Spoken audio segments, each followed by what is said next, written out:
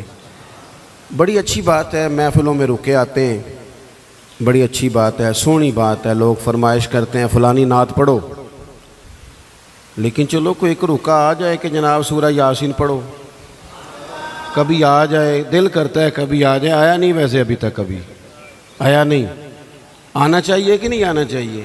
اچھا ایک اور مسئلہ ہے، نقیب خطیب نعت خواں میری طرح جو بندہ بھی اسٹیج پہ آئے گا وہ آ کے کہے گا سارا قرآن حضور کی تعریف ہے، یہی کہتے ہیں سارے تے سناندے شعر نے، بھئی سارا قرآن بقول تیرے حضور کی تعریف ہے تو پڑھ نہ چار آیتیں، پھر وہ آئے تو ایک بھی نہیں سنا رہا سارا قرآن۔ بلکہ اب تو اللہ خیر کرے، میں تو اسٹیج پہ پریشان ہو جاتا ہوں جب نقیب محفل کو دوڑ دھوپ کرتا ہے نا بہت زیادہ، بھاگ کے ادھر چلے گئے، بھاگ کے ادھر چلے گئے، مائک نکال لیا، کہتے پرا ہو جو میں جملہ دین لگا، تو کئی دفعہ پوچھنے کو دل کرتا ہے تو جملہ دین لگا کہ بم جلان لگا ہے، بات کر جو کرنی ہے، اور جو بات تو نے اتنا زور لگا کے کی وہ بڑے آرام سے بھی ہو سکتی تھی۔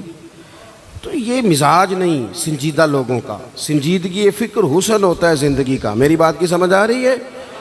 اور یہ اسٹیج والوں کی غلطی نہیں ہوتی، ہم جو سننے سنانے والے ہیں نا، میری ہمیشہ یہ رائے رہی ہے کہ نعت پڑھنا بھی بڑا کمال ہے لیکن اصل تو سننا کمال ہے، اس لیے کہ نعت صحابہ پڑھتے تھے اور مدینے والے محبوب سنا کرتے تھے۔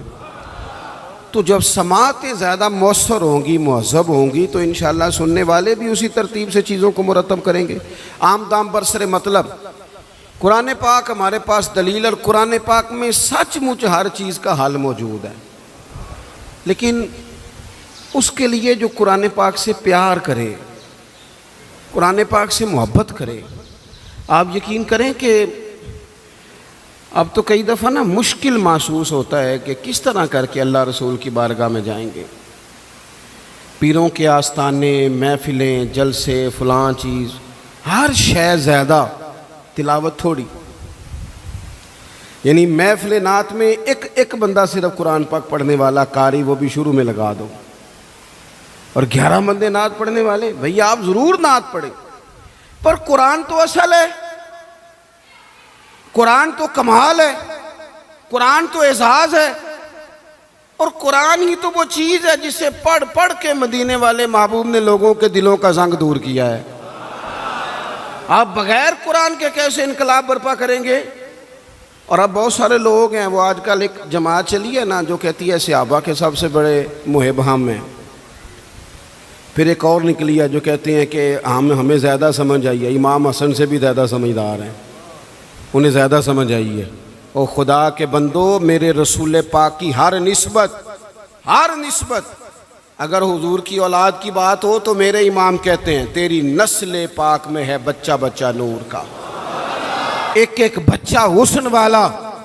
اور کس بندے میں جرت ہے، اتنی طاقت رکھتا ہے کہ وہ یہ عقیدہ پھیلائے کہ نبی پاک کا کوئی صحابی ٹھیک نہیں؟ تجھے کس نے یہ اجازت دی ہے؟ اپنے قد کے مطابق بات کرنی چاہیے. یہ حضور کے صحابہ ہیں، حضرت ابو بکر صدیق سے لے کر سیدنا امیر معاویہ تک. حضور کا ہر صحابی آنکھوں کی ٹھنڈک ہونی چاہیے، تبھی عقیدہ حسین رہتا ہے. یہ جو کمزوریاں دکھائی جا رہی ہیں یہ صرف کتاب و سنت سے، یعنی لوگ شعروں کے زور پر عقیدے تگڑے کرنا چاہتے ہیں. شعر ہم سے زیادہ کون پڑھے گا؟ ہمیں تو بیماری ہے شعروں کی. میں سمجھتا ہوں اچھا شعر تو اچھے ادب کی علامت ہوتا ہے، لیکن شعر ہے، عقیدہ نہیں. عقیدہ قرآن و حدیث ہے، عقیدہ کتاب و سنت ہے. میری بات کی سمجھ آ رہی ہے آپ حضرات کو؟ آپ شعر پڑھ کے عقیدے کوئی مضبوط کریں گے؟ شعر وہ جو عقیدے کی تائید میں ہو. عقیدے کی اعلیٰ حضرت نے درجنوں آیات لکھی، حدیثیں لکھی، اور اس کے بعد شعر لکھا کہ تو زندہ ہے واللہ، تو زندہ ہے واللہ. تو یہ تائید میں ہے. بہرحال اس طرف جانا نہیں چاہتا، تو اصل ہمارے پاس قرآن پاک، اور قرآن کہتا ہے ذالک الکتاب لا ریب فیہ، تمہیں وہ شانوں والی کتاب دی ہے جس میں شک کی گنجائش ہی کوئی نہیں، کوئی شک ہی نہیں، بے عیب لا ریب. قرآن مجید اپنی ایک الگ تازگی رکھتا ہے، ایک الگ حسن رکھتا ہے، وقار رکھتا ہے. اور حضور نے پتہ کیا فرمایا؟ مولا علی راوی ہیں حدیث کے، محبوب نے فرمایا میرا قرآن کبھی پرانا نہیں ہوگا، اسے جب بھی پڑھو گے نا، جتنی دفعہ بھی پڑھو گے نا، جس رنگ میں بھی پڑھو گے نا، جس ٹائم بھی پڑھو گے نا، تمہیں نئی تازگی عطا کرے گا. اللہ نے توفیق دی ہے، کئی دفعہ گزرے ہیں قرآن مجید کے ترجمے اور تفسیر کو دیکھا ہے، لیکن آج بھی جب دوبارہ پڑھتے ہیں نا کسی تفسیر کو تو ایک ہی آیت نئے معنی دینا شروع کر دیتی ہے، نئے مفاہیم، نیا حسن، نئی جاذبیت. قرآن پاک پڑھیں، قرآن پاک سے دلچسپی پیدا کریں، قرآن مجید کے ترجمے کو سمجھیں، قرآن مجید کی تفاسیر کو دیکھیں، اپنی دلچسپیاں قرآن پاک کے ساتھ مضبوط کریں. صحابہ کیا کرتے تھے؟ حضرت سیدنا ابو موسیٰ اشعری رضی اللہ تعالیٰ عنہ قرآن مجید بڑا سونا پڑھتے تھے. ہر بندہ ہر کام نہیں نہ کر سکتا. حضرت عمر فاروق، علم کا یہ حال ہے کہ حضور فرماتے ہیں میں نے خواب دیکھی ہے، خواب میں دودھ پی رہا تھا اور اتنا دودھ میں نے پیا کہ میرے ناخنوں میں بھی سفیدی آ گئی. فرمایا پھر جو بچ گیا میں نے خواب میں عمر کو دے دیا. یا رسول اللہ اس کا معنی کیا ہے؟ فرمایا اس کا معنی علم ہے. اللہ تعالیٰ نے حضرت عمر کو حضور کے علم کی خیرات عطا کی، اتنے بڑے عالم ہیں. لیکن حضرت عمر بڑے کھلے دل سے کہتے تھے بھئی قرآن ابی بن کعب سونا پڑھتے ہیں، لہذا تراویاں یہی پڑھائیں گے. وہ تراوی کی امامت کرتے تھے. ہر بندے میں ہر خوبی نہیں ہوتی، اور کسی کی خوبی کو تسلیم کرنا یہ بہت بڑے انصاف کی بات ہے. حضرت ابو موسیٰ اشعری قرآن پاک سونا پڑھتے تھے، تو کبھی ملاقات ہوتی تو حضرت عمر کہتے ابو موسیٰ یار ذرا مجھے میرے رب کی یاد تو دلا دے. تو وہ کہتے حضور آپ کو کوئی رب بھولا ہوا ہے؟ فرمایا ذرا یاد تو دلا. پھر وہ قرآن پاک پڑھتے، اور جب وہ قرآن پاک پڑھتے تو حضرت عمر روتے. قرآن مجید کے ساتھ اپنی دلچسپیاں، اپنا مزاج. مفسرین نے لکھا ہے کہ صحابہ جب ایک دوسرے سے ملتے تھے نا تو السلام علیکم کے بعد سورہ عصر کی تلاوت کرتے تھے. وہ کہتے تھے کہ اس کے اندر اللہ تبارک و تعالیٰ نے دین اسلام کی چیزوں کو، بنیاد اور اساس کو جمع کر دیا، اپنا ذوق قرآن پاک کے ساتھ۔ دیکھیں یورپ میں تھوڑے دن پہلے میں ایک آرٹیکل دیکھ رہا تھا، اب لڑکے اور لڑکی کو شادی سے پہلے باقاعدہ کورسز کرائے جاتے ہیں، موٹیویشنل اسپیکر کے پاس لے جایا جاتا ہے، کیونکہ وہاں مزاج ہے اکیلے رہنے کا، تنہا رہنے کا، تو شادیاں زیادہ چلتی نہیں، کسی کو برداشت ہی نہیں کرتے۔ وہ کہتے ہیں پہلے انہیں کورس کرا لو 2-3 ہفتے کا، انہیں سکھا لو کسی کو برداشت کیسے کرنا ہے۔ ویسے آج کل ہمارے ہاں بھی برداشت کوئی زیادہ کوئی نہیں، ہمارے بچے بھی جب سے موبائل آیا ہے نا، وہ بھی کوئی کونے ڈھونڈتے ہیں، چلو بچیاں نوں کی آکھنا ہے، سیانے بھی آندے نے بھئی نہ ہی کوئی کام دسو سانوں، سمجھدار ترین بندے۔ کئی دفعہ کہتے ہیں بچیاں دی خواہش ہے جی پیر صاحب ایک فوٹو کھینچنی، میں کہا بچیاں دی ہے نا، تسی تے سائڈ تے ہو نا بچوں، آپ کدھر آ گئے ہیں بیچ میں؟ تو بچوں کی خواہش ہے، یعنی وہ جو خاص رغبت ہم نے موبائل سے پیدا کر لی، تو پھر بندہ تنہائی پسند ہوتا ہے، کسی کے ساتھ وقت نہیں گزار سکتا، مشکلات ہوتی ہیں۔ اب کتابیں لکھی جاتی ہیں، زوجین کے حقوق پر لیکچر دیے جاتے ہیں۔ میں کہتا ہوں ساری دنیا کے ماہر نفسیات کٹھے کرو اور سارے لیکچر ایک جگہ پہ، اور قرآن مجید کا ایک جملہ ایک جگہ پہ، ہن لباس لکم وانتم لباس لہن۔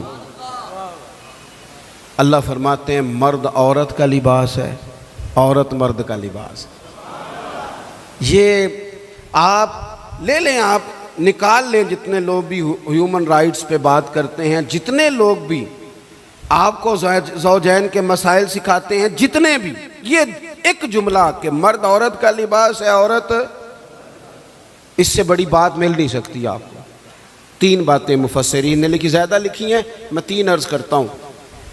وہ کہتے ہیں ایک تو بات یہ ہے کہ بندہ جتنا مرضی بھی سونا ہونا، لباس نہ ہونا پہنا ہوا تو بدصورت لگتا ہے۔ لباس شخصیت کا آئینہ دار ہے۔ وہی بندہ دیکھیں نا، میں کسی کی بات نہیں کرتا، میں پرسنل ذاتی طور پہ محسوس کرتا ہوں کہ میں ننگے سر بیٹھا ہوں نا، خالی ننگے سر، تو مجھے کئی دفعہ بچے بھی کہہ دیتے ہیں کہ بابا ٹوپی کدھر ہے؟ اور اگر آپ ٹوپی پر امامہ رکھتے ہوں، آپ کا اعزاز اور ہے۔ لباس سے انسان حسین ہوتا ہے، بغیر لباس کے نہ مہذب ہوتا ہے، نہ حسین ہوتا ہے، نہ شائستہ ہوتا ہے۔ اللہ نے کہا کہ تنہا زندگی کیسے گزارو گے؟ مرد عورت کا لباس ہے، عورت مرد کا لباس ہے۔ یہ ازدواجی زندگی تمہیں سجائے گی، تمہارے ہاں اولاد ہوگی، تمہارے رشتے بڑھیں گے، سسرال کے میکے کے رشتوں میں وسعت آئے۔ پھر دوسری بات مفسرین نے لکھی، مرد عورت کا لباس ہے، عورت، آپ کو سردیوں میں بھی لباس کی ضرورت ہوتی ہے اور گرمیوں میں بھی لباس کی ضرورت ہوتی ہے۔ یعنی اگر آپ شدید گرمی میں بھی باہر نکلیں گے تو کوئی آپ سے کہے گا او کپڑا رکھ لے بھائی سرتے، اس کا مطلب ہے لباس گرمی سے بھی بچاتا ہے اور سردی میں تو پھر ضرورت ہے ہی۔ تو یہ جو میاں بیوی ہوتے ہیں نا، یہ بھی ایک دوسرے کو دکھوں سکھوں سے بچاتے ہیں۔ یہ بھی گہرائی میں آپ اتر کے دیکھیں تو یہ ڈھارس بندھاتے ہیں، ایک دوسرے کے لیے یہ آسانی کا باعث بنتے ہیں۔ اور تیسری بات، جسم کے اوپر جتنے بھی داغ دھبے ہوں نا، لباس سے چھپ جاتے ہیں۔ سارے عیب لباس چھپا دیتا ہے۔ میرے رب نے کہا عورت تیرا لباس ہے، تو عورت کا لباس ہے، وہ تیرے پردے رکھ لے گی، تو اس کے پردے رکھ لینا، چھپ جائیں گے۔ تو آپ قرآن مجید کو پڑھیں گے، یہ میں نے صرف گھر کا ایک ذاتی مسئلہ جس کی ہر ایک کو ضرورت ہے، وہ قرآن پاک سے آپ کی خدمت میں عرض کیا۔ آپ قرآن پاک کو پڑھیں، قرآن مجید کی تلاوت کریں۔ آپ، میرے پاس ایک صاحب آئے تھے، کہنے لگے میں اخلاقی بلندی چاہتا ہوں لیکن قرآنی اخلاق سے، میں نے کہا تو صرف سورۃ حجرات کی تلاوت کر، اس کو سمجھ لے جا تو ایک سورت پڑھ، تجھے اندازہ ہو جائے گا کہ کتنے بلند اخلاق کی قرآن بات کرتا ہے۔ آخری گزارش جو آپ سے کرنی، آپ میری بات پر زیادہ توجہ دیں گے۔ قرآن پاک خالی بھی پڑھا جائے نا تو رحمت کا نزول ہوتا ہے۔ یعنی ایک حرف پڑھنے سے 10 نیکیاں ملتی ہیں، اور حضور نے وضاحت کر کے کہا کہ میں یہ نہیں کہتا کہ الف لام میم ایک حرف ہے، فرمایا الف ایک ہے، لام دوسرا ہے، میم 30 نیکیاں ملتی ہیں۔ آپ کی میں بات نہیں کرتا، لیکن چند ایک لوگ جن کو میں زیادہ قریب سے جانتا ہوں، جہاں مجھے زیادہ، میں خاص اپنے دوستوں کو اکیلے میں بھی گزارش کرتا ہوں کہ یار مجھے لگتا ہے کہ تجھے کئی مہینے ہو گئے تو نے قرآن پاک نہیں دیکھا۔ میرے حضرت صاحب رحمۃ اللہ علیہ مریدوں سے کہتے تھے قرآن دی ضرور کھولنا، اور ایک صاحب ایسے تھے کہ جو بڑے سخت مصروف رہتے تھے، تو حضرت صاحب ان کو فرمانے لگے نہ بھی نہ کبھی بڑا کم ٹائم ہو نا، پڑھنے کا موقع نہ بھی ہو تو سویرے ایک دفعہ نماز کے بعد اس کی زیارت کر لینا، قرآن پاک سے رحمت کی شعائیں نکلتی ہیں۔ قرآن پاک کے ساتھ اپنی دلچسپیاں، یعنی سویرے سویرے نا میری والدہ، آپ کو پتہ ہے دیہاتوں میں سب نے بھینسیں رکھی ہوتی تھی، تو اماں جی یعنی وہ سویرے اٹھ کے دودھ رڑک کے اور پھر وہ جب مصلی بچھاتی تھی، تب میں سمجھتا تھا کہ یہ تکلفات ہیں، چونکہ جب بندہ پڑھ دیتا ہے نا پھر اسے گنجائشوں کا بھی پتہ چل جاتا ہے۔ میں سمجھتا تھا یہ تکلفات ہیں کہ وہ پہلے کپڑا مصلی بچھاتی، پھر پیالے میں پانی لا کے پاس رکھتی، پھر وہ جناب اس پہ پڑھنا شروع کرتی، پھر وہ ریل، اور پھر ریل کے یہ جو حافظ ہوتے ہیں نا ہمارے، یہ پھر زیادہ نہیں چومتے قرآن پاک کو، ان کے پاس ہوتا ہے نا ہر وقت، لیکن وہ پرانے بندے وہ شنیل کا غلاف، پھر اسے کھولنا، پھر اسے چومنا، پھر سینے سے لگانا، یہ ساری چیزیں ان کے پیش نظر رہتی۔ اماں جی نا وہ نماز پڑھ کے قرآن پاک کے کوئی 2-1 رکوع پڑھ کے پھر آواز دیتی، اور تسی اجے بھی ستے ہو، میں دودھ بھی رڑک لیا، نماز بھی پڑھ لی، سبق بھی پڑھ لیا، اٹھ جاؤ نا، اب تو ٹائم تھوڑا رہ گیا نماز کا۔ یہ آپ یقین کریں، میرے سے بزرگ ناراض نہ ہو جائیں، لیکن بچوں کو نماز کی تقریر نہ سناؤ کہ پتر نماز پڑھنی چاہیے، نہ تقریر نہ سناؤ، تقریریں باہر چلتی ہیں، گھر میں نہیں چلتی، گھر میں عمل چلتا ہے۔ بچوں کے سامنے نماز پڑھو، بچوں کے سامنے قرآن پاک پڑھو، اپنی اولاد کو عادی کرو کتاب و سنت کا۔ سارا دن گپیں، سارا دن باتیں، گھر میں بھی تبصرے، ٹیلی فون پہ گپ شپ، اس نے تو نفسیاتی کمزوری پیدا کر دی ہے قوم میں۔ اپنے گھر کے اندر چلن پیدا کریں قرآن پاک کا، قرآن پاک سے پیار ہو۔ وہ ایک دفعہ نا یہ ضلع شیخو پورہ کے کسی گاؤں میں ایک آڑتی تھا، یہ منڈی میں آڑت، وہ پرانی بات ہے پاکستان بننے سے پہلے کی، وہ سادہ سا بندہ تھا، داڑھی رکھی تھی، 5 وقت نماز پڑھتا تھا، تو فوت ہو گیا، آڑت کرتا تھا تو اس کی قبر سے خوشبو آنے لگ گئی۔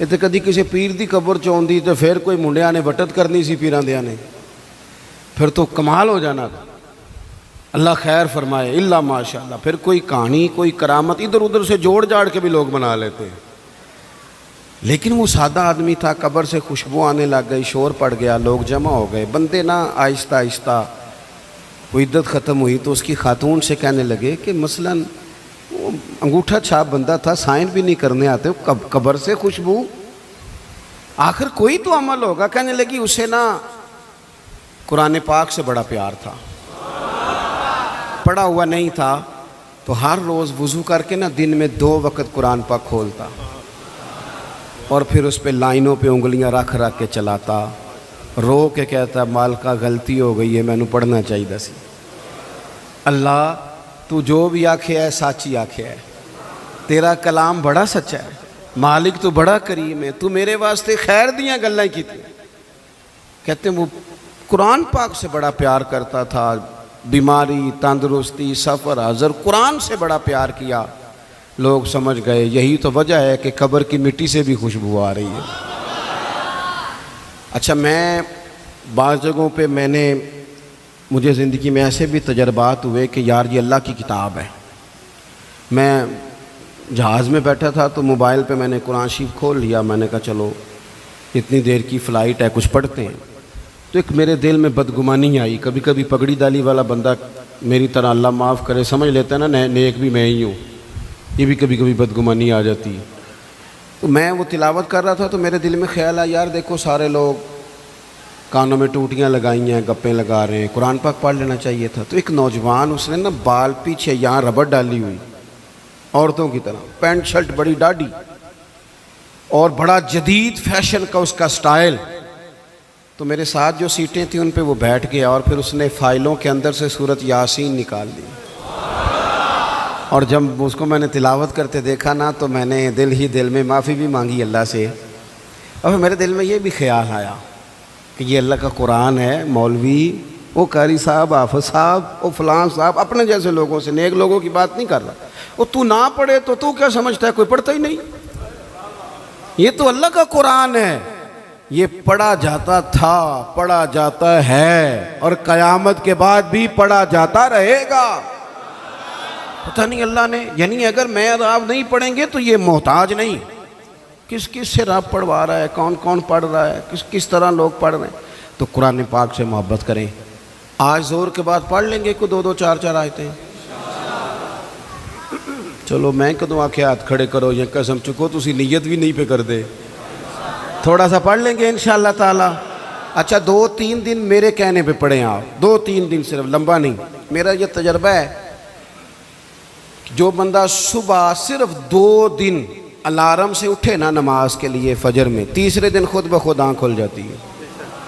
اللہ نے نا یہ دماغ کا کمپیوٹر اس طرح کا بنایا ہے کہ نیند بھی اس میں فٹ ہوتی ہے کہ اتنے سے اتنے بجے تک سونا ہے۔ تو اگر آپ فٹ کر لیں گے نا کہ میں نے نماز میں اٹھنا ہے، پھر تلاوت کرنی ہے، تو انشاءاللہ تعالی آپ کی آنکھ کھلا کرے گی۔